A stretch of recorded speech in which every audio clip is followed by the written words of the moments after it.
اللهم هويو كر الله يديك دمانتين وليش يجاتك لميتين mar walbana garabkaagana waad arkaysiin aniga ducadi ilaahay ba igu dhulkiina allah bari canugiina allah bari hooya arsaaqdiina allah hooya ilaahu karidin dal aakhiriya adduunka dhammaanteen aamin waan dhibaataysanahay ma dhibaataysanid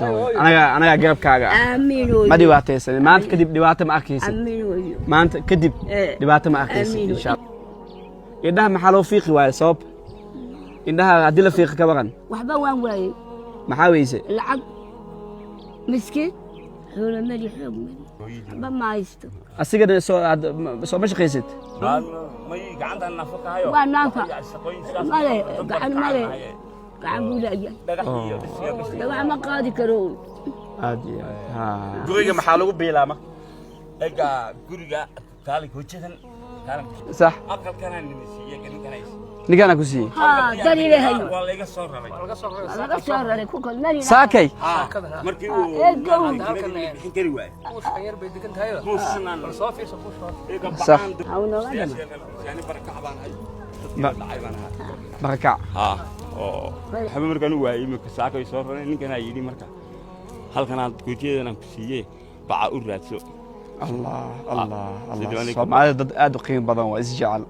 oo mugta iskaalmeynaya ilaaha barke Soomaalinimo ku gaaray waa maaqsantahay walaalkay waxaan diyaar u nahay inaan bixino lacagta qaliinka indhaha insha Allah taala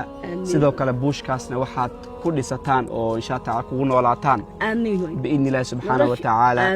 ayaa diyaar idin nahay dad ahlu khayr ah qiimo badan Soomaaliyada waxay jeclaysteen oo waxay dhaheen bal soo mara dhulka Soomaalida oo yooyinka dhibaataysan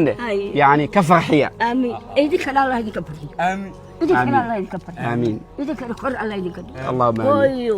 kor Allah idinka dhammaanteen wiilasha idaadka lamitiin waan hay wiilashaada hooyo wiilasha idaadii waan hay wiilashaada Allah idinka keen lambarkeenana waa ku reebaynaa wax walba u baahan tahay nala soo xiriir nolosha inta ka dhiman garabkaagana walaal ahlu khayra jiro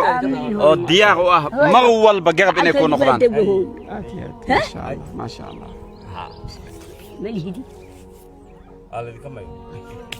إلهك بركة قولي اسمع إن شاء الله نمبرك يا قريبنا وح والبو ماما ذي أبا هنتاي وصوا إن شاء الله إن شاء الله